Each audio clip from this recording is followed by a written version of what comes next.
Okay, so we will read this passage and we will understand that what is written in this passage. What I will do for you, that I will summarize this passage for you, and then we will solve the questions which are based on this particular passage.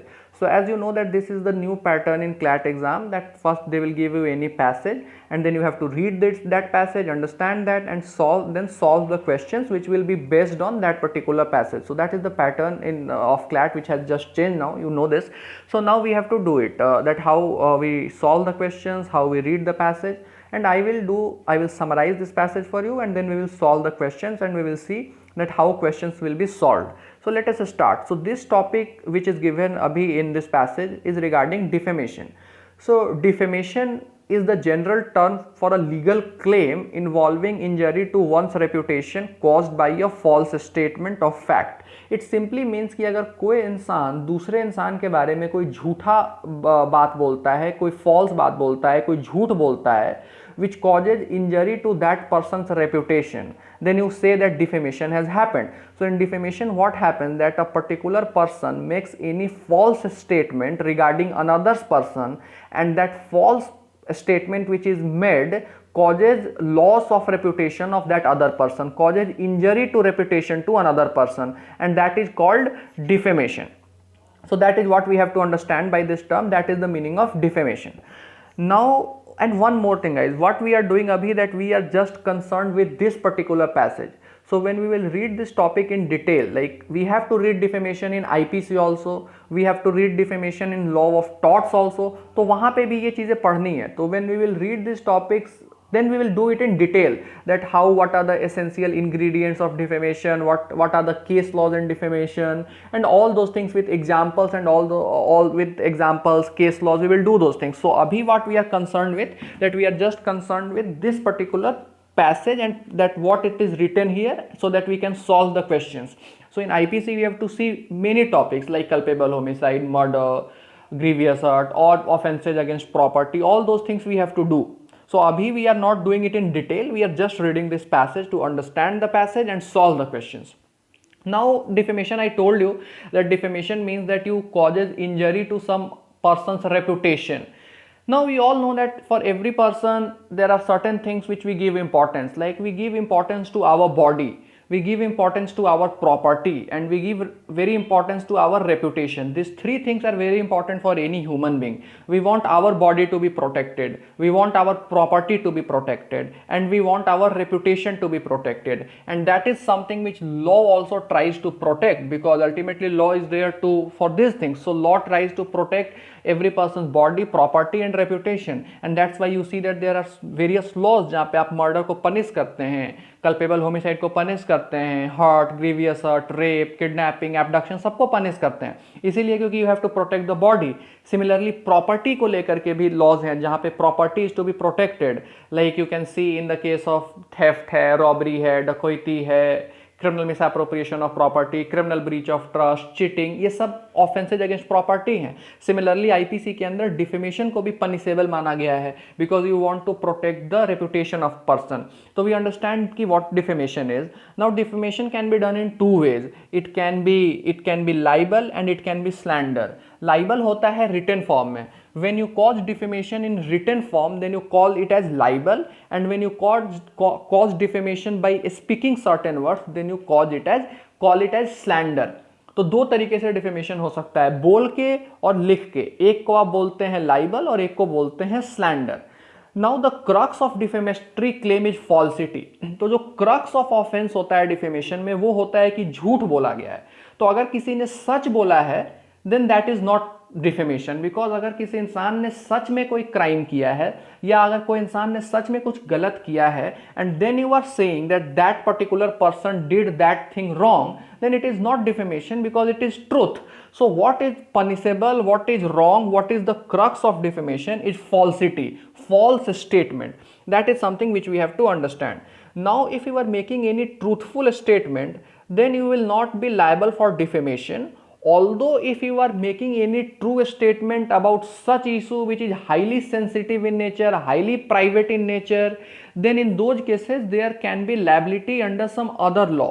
कि दूसरे law के अंदर कुछ liability हो सकती है if you are publishing a very personal और highly private nature के किसी चीज को, if you are publishing it, then there can be liability under any other law. But अगर आप सच बोल रहे हैं तो डिफेमेशन में आपकी लायबिलिटी नहीं होती है, बाकी लॉ में हो सकती है if you are publishing very sensitive information और जो सच है बट स्टिल बहुत सेंसिटिव इन नेचर है। Similarly a partial truth for purpose of harming anyone's image is defamatory. मतलब आप ये नहीं बोल सकते हैं कि I made partial truth, partial truth भी डिफेमेशन ही माना जाएगा। तो you cannot speak partial truth so that you can injure the reputation of another person. So that is there which we have to understand. Now defamation in the United States is governed by a state law. तो ये लिखा हुआ है कि united state में there are various state laws which govern the defamation, and united state के constitution ने कुछ लिमिट लगा रखा है कि स्टेट किस हद तक फ्री स्पीच को कर्व कर सकती है, ये लिखा हुआ है। और स्टेट टू स्टेट डिफेमेशन के एलिमेंट्स चेंज होते हैं, उसके elements of defamation claim can change. तो जरूरी नहीं है कि पूरी दुनिया में एक ही लॉ होगा। तो यूनाइटेड स्टेट के अंदर अलग अलग स्टेट जो है वहाँ पे डिफेमेशन के लॉज अलग अलग हो सकते हैं, और यूनाइटेड स्टेट के कॉन्स्टिट्यूशन ने उसके ऊपर गाइडलाइंस दिया हुआ है कि आप किस हद तक कर्व कर सकते हैं और आप क्या लिमिट लगा सकते हैं। तो that is what it is written. Now in the statement of defamation it need not name the person explicitly. अगर आपने एक्सप्लिसिटली किसी का नाम नहीं लिया है, बट अगर आपके स्टेटमेंट से मालूम चल जा रहा है कि आप किसकी तरफ हिंट कर रहे हैं, and it is very easy to identify that person, then it will also be considered as defamation. So अगर कोई इंसान उसको रिकॉग्नाइज कर सकता है, भले ही आपने उसका एक्सप्लिसिटली नाम नहीं लिया है, स्टिल इट इज डिफेमेशन। तो एक डिफेमेटरी स्टेटमेंट करता क्या है? और defamatory statement what it does, दो चीजें हैं जो हम लोगों को जानना है कि एक डिफेमेटरी स्टेटमेंट हमेशा पब्लिश होना चाहिए। If a defamatory statement is not published then it is not defamation. Now what do we mean by publication of defamatory statement? It simply means कि एक इंसान होगा जो डिफेमेटरी स्टेटमेंट देगा, मतलब डिफेमेटरी स्टेटमेंट बोलेगा या लिखेगा। दूसरा इंसान होगा जिसके अगेंस्ट में वो डिफेमेटरी स्टेटमेंट बोला जाएगा या लिखा जाएगा। तो ये दो लोग हुए, इनके अलावा कोई थर्ड पर्सन होना चाहिए which will know about this things. So it simply means कि अगर कोई इंसान है वो स्टेटमेंट दे रहा है और उसके बारे में कोई नहीं जानता है एक्सेप्ट जिसके अगेंस्ट दिया गया है, then it is not defamation. तो third person should know, third party should know, कोई स्ट्रेंजर जानना चाहिए, कोई तीसरा इंसान जानना चाहिए, स्ट्रेंजर भी छोड़ते हैं, कोई थर्ड पार्टी शुड नो। तो इसी को आप बोलते हैं पब्लिकेशन। तो पब्लिकेशन का यहाँ पे मतलब ये नहीं होता है कि इसको बिल्कुल मीडिया में दे देंगे तभी पब्लिकेशन होगा, और थर्ड पर्सन शुड नो। इसका रीजन है कि एक इंसान तो डिफेमेटरी स्टेटमेंट बोल रहा है और एक के अगेंस्ट बोल रहा है। तो आप जिसके अगेंस्ट वो स्टेटमेंट बोल रहे हैं उसका रेप्यूटेशन आप उसी के सामने कम नहीं कर सकते हैं। तो रेप्यूटेशन आपका किसी और के सामने होता है। रेप्यूटेशन को ये थोड़ी बोलता है कि हम अपने आप को बहुत रेप्यूटेड मानते हैं, दूसरा इंसान आपके रेप्यूटेशन को अच्छा बोलेगा या बुरा बोलेगा। तो इसलिए कोई थर्ड इंसान जानना चाहिए, that is considered as publication of statement. अगर पब्लिकेशन नहीं हुआ है, मतलब अगर दो इंसान के अलावा तीसरा कोई जानता ही नहीं है, तो then that is not defamation. तो अगर एक बंद कमरे में कोई इंसान किसी को बोल देता है कि you are very bad person, तो इट इज नॉट डिफेमेशन, क्योंकि ये स्टेटमेंट पब्लिश नहीं हुआ है। तो publication is very important, it is essential in defamation. Now what happens in defamation? तो डिफेमेशन में क्या होता है कि उससे उस इंसान का रेप्यूटेशन खराब होता है इन द सोसाइटी। तो defamatory statement is a false statement which exposes a person to hatred, ridicule or contempt, lowers him in the esteem or injures him in his business or trade. So it simply means कि अगर किसी इंसान के बारे में आप defamatory statement देते हैं और उसका डिफेमेशन होता है, तो what happens that his particular image is there in the society. Every person has particular reputation in the society. उसकी उस reputation का हार्म हो जाता है, उसके उस रेप्यूटेशन का लॉस होता है और उसको लोग रिडिक्यूल कर सकते हैं। कोई इंसान बिजनेस कर रहा है तो उसका इमेज बहुत इंपॉर्टेंट होता है बिजनेस में, कि उस इंसान का इमेज क्या है, उस इमेज का लॉस हो सकता है। सो बेसिकली उसका रेप्यूटेशन कम होता है, उसके इमेज का लॉस आता है सोसाइटी में। Now it is also written that leaking some private information will attract liability in some other laws. तो इट सिंपली मीन्स कि जो अभी आई जस्ट टोल्ड यू कि अगर कोई इंसान कोई ट्रूथ बोल रहा है सेंसिटिव ट्रूथ है, प्राइवेट है इंफॉर्मेशन, तो लायबिलिटी अनदर लॉज में, कुछ दूसरे लॉ में हो सकती है. Now, in cases involving public officials, public figures, or matters of public concern, a plaintiff must prove that their statement was false. तो जब भी अगर कोई पब्लिक फिगर का मैटर है या पब्लिक ऑफिशियल का है, तो प्लेंटिफ को प्रूव करना होगा कि वो स्टेटमेंट फॉल्स था, that statement was false. Whereas in cases involving matters of purely private concern, burden of proving truth is on defendant. तो now burden of proof private cases में, जो प्राइवेट प्योरली प्राइवेट कंसर्न के matters हैं, वहाँ पे burden of proof defendant के ऊपर होता है, और पब्लिक ऑफिशियल्स, पब्लिक फिगर्स के केसेस में, मैटर्स ऑफ पब्लिक कंसर्न में प्लेंटिफ के ऊपर बर्डन ऑफ प्रूफ होता है. Now what is burden of proof, what is the significance of burden proof, what do we understand that how burden of proof works, what will be reversal of burden of proof, what is the impact after reversal of burden of proof, all these things we have to do in law of evidence. So when we will read the law of evidence, then we will understand that what do we mean by burden of proof and how it actually works. So as I told you in the very beginning of this video, that at this juncture we are just concerned with this passage and nothing else. But when we will read all these topics in detail, like when we will read Evidence Act, then we will understand the idea behind all the burden of proof and things like that. So that's how we are proceeding. So अभी बस इतना समझते हैं कि burden of proof कब plaintiff के ऊपर होता है, कब defendant के ऊपर होता है. Now next thing, that a statement of pure opinion which cannot be proven true or false cannot form basis of defamation claim. मतलब अगर कोई ऐसा statement है जो एक opinion है, वो कोई फैक्ट आप नहीं बोल रहे हैं, आप बस एक प्योरली ओपिनियन दे रहे हैं, अपना ओपिनियन दे रहे हैं, तो opinion is not defamation. Now the republication of someone else defamatory statement can itself be defamatory. मतलब कि आप ये नहीं बोल सकते हैं कि किसी और इंसान ने बोला था किसी के बारे में, वही सुन के मैंने भी बोल दिया. तो रिपब्लिकेशन भी डिफेमेटरी स्टेटमेंट का डिफेमेटरी ही होता है. तो आपको कोई इम्यूनिटी नहीं मिलती है बस अगर आप ये बोल दें कि you are quoting another person making the defamatory statement. It's a very simple thing. अगर आप ये बोलते हैं कि मैंने सुना रोड पे कि वो इंसान उस इंसान के बारे में कोई स्टेटमेंट बोल रहा था, इसलिए मैंने भी बोल दिया, तो I should not be responsible for defamation, I should not be liable for defamation. तो this defence won't work. The reason is very simple, that आप बिना जाने कि सच्चाई क्या है, you can not go on speaking the same statement.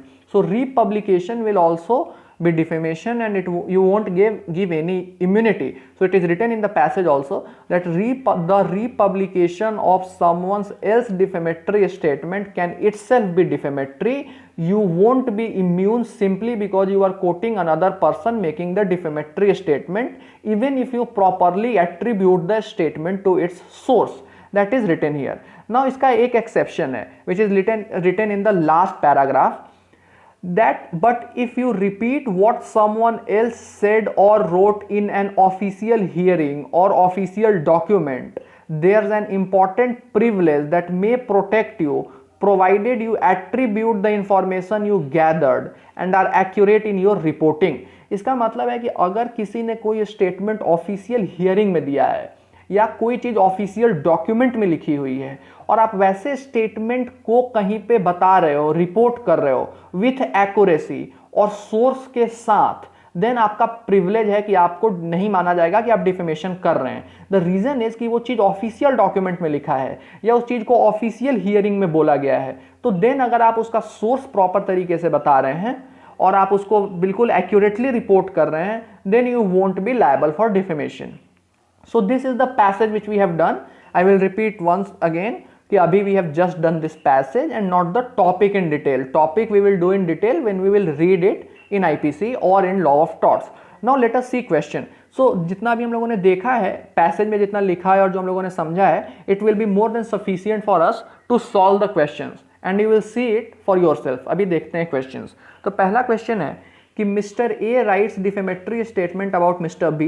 He sends that letter to Mr. C as a postcard. Mr. C reads the postcard, but as he was in hurry, so he could not make out what was written.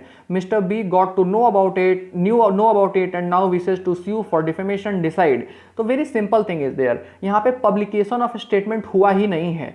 Because किसी इंसान को जिसको भेजा गया था वो उसको पढ़ ही नहीं पाया, उसको समझ ही नहीं पाया, बिकॉज ही वॉज इन अ हरी। तो इसमें आंसर विल बी कि ये लायबल नहीं होगा। Mister A won't be liable for defamation as the publication was not proper. Publication सही तरीके से हुआ नहीं है, और हम लोगों ने ऊपर पढ़ा था कि डिफेमेशन का एसेंशियल होता है that there must be publication. So this is the first question which we have done very easily by just going through the passage. Now second question, Mr. L writes an article about Mr. T criticizing about his thoughts on human rights. In that article he insults Mr. T with the help of joke on his IQ level. Mr. T now wants to sue on ground of defamation. Now what we will do? Now we have done in the very passage we saw that कि किसी इंसान को उसका insult करना is not defamation, and I categorically told you कि what is important is कि उसका reputation का हार्म होना चाहिए in the eyes of people, मतलब सोसाइटी के अंदर उसका रेप्यूटेशन का लॉस होना चाहिए। And if you will read that passage तो उसमें लिखा हुआ है कि सिंपली इंसल्ट करना किसी को इज नॉट डिफेमेशन। आप किसी को बस थोड़ा सा इंसल्ट कर रहे हो तो you can not call it as defamation. Defamation के लिए इंपॉर्टेंट है कि जो सोसाइटी जिसमें उसका एक रेप्यूटेशन है, हर इंसान का सोसाइटी के अंदर एक रेप्यूटेशन होता है, when that reputation is injured because of my false statement then you call that defamation as happened. यहाँ पे उसके रेप्यूटेशन का कोई लॉस नहीं हुआ है because it's nature of joke. So people who will read it will understand कि हाँ उसको इंसल्ट करने का तो उसका इंटेंशन हो सकता है मिस्टर एल का, बट उससे उसके रेप्यूटेशन के टी के रेप्यूटेशन का लॉस नहीं होगा because it is just a kind of joke which was done. So though it can be insulting but it is not defamatory in nature. So answer will be that Mr. L's remark cannot be constituted as defamatory and hence he is not liable. So this question we saw. Now Mr. D, an American journalist, wrote a defamatory statement on social media about Mr. T. Mr. T, who lives in India, wants to initiate an action in India as he is an Indian citizen. Now इसका answer क्या होगा? तो what we can do in this question, because इसका answer none of the above इसलिए है क्योंकि ये जो पैसेज है इसमें बात हुई है यूनाइटेड स्टेट के लॉ की। The passage talks about the United state law and is not talking about Indian law कि इंडिया के लॉ के कॉन्टेक्स्ट में क्या है। तो you can not assume anything. तो एक चीज़ याद रखना है हम लोगों को कि we have to solve the questions just on the basis of information given in the passage. So we are not going to use our own knowledge. तो जो भी पैसेज होगा, पैसेज में जो दिया हुआ है, पैसेज में जो लिखा हुआ है, उसी के बेसिस पे हम लोगों को आंसर करना है। हम लोगों को अपने प्रायर नॉलेज को यूज नहीं करना है। तो यहाँ पे भी we can not use our prior knowledge, and because the law is talking about united state, because as you saw I told you also in the passage कि यूनाइटेड स्टेट में डिफेमेशन कैसे उसको एट्रीब्यूट किया गया है, that we have seen. तो अभी India के कॉन्टेक्स्ट में हम लोग उसको यूज नहीं कर सकते हैं। दो जब I was telling you passage तो आई टोल्ड यू कि इंडिया के कॉन्टेक्स्ट में लॉ क्या है, सो that you can get the idea of defamation कि इंडिया में भी डिफेमेशन पनिशेबल है, आईपीसी के अंदर पनिशेबल है, लॉ ऑफ टॉर्ट्स में भी दिया गया है कॉन्सेप्ट डिफेमेशन का, तो वो इंडिया में भी पनिशेबल है। बट अभी जो पैसेज जब हम आंसर करेंगे तो यूएस लॉ के बेसिस पे करेंगे, क्योंकि पैसेज में यूएस लॉ के बारे में बात हुई है। So that's why the answer will be none of the above.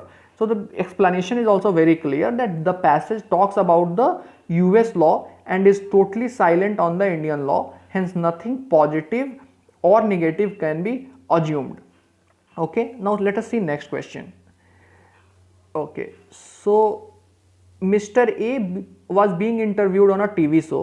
There he made a statement. The US had become very intolerant, which is what was said by my wife, and I condemn that statement. A TV reporter published this statement, but not as a whole. He wrote, Mr. A said that US has become very intolerant. After this, Mr. A's reputation was hampered. Mr. A wants to sue for defamation. तो तुमको clearly लगेगा कि यहाँ पे defamation reporter ने किया है क्योंकि उसने पार्शियल ट्रूथ बोला है। And I told you in very start कि partial truth is not the defence. आपको सच बोलना है। अगर आप किसी का बस आप पार्शियल ट्रूथ बोल रहे हैं so that you can injure his reputation, then it will be defamation. तो ये पैसेज में क्लियरली लिखा हुआ है कि partial truth is no ground. Partial truth बोल के आप डिफेमेशन के क्लेम से अपने आप को नहीं बचा सकते हैं, आप ये डिफेंस नहीं ले सकते हैं कि मैंने पार्शियल ट्रूथ बोला था। If you are making any partial truth which is causing the damage to any person's reputation, then it will be defamation. So answer will be, an action for defamation will lie as the reporter published only partial truth. So we have done this question. Okay, so that these were the questions which were on this particular passage on defamation. These 4 questions were there and the passage was there. So I hope you understand this.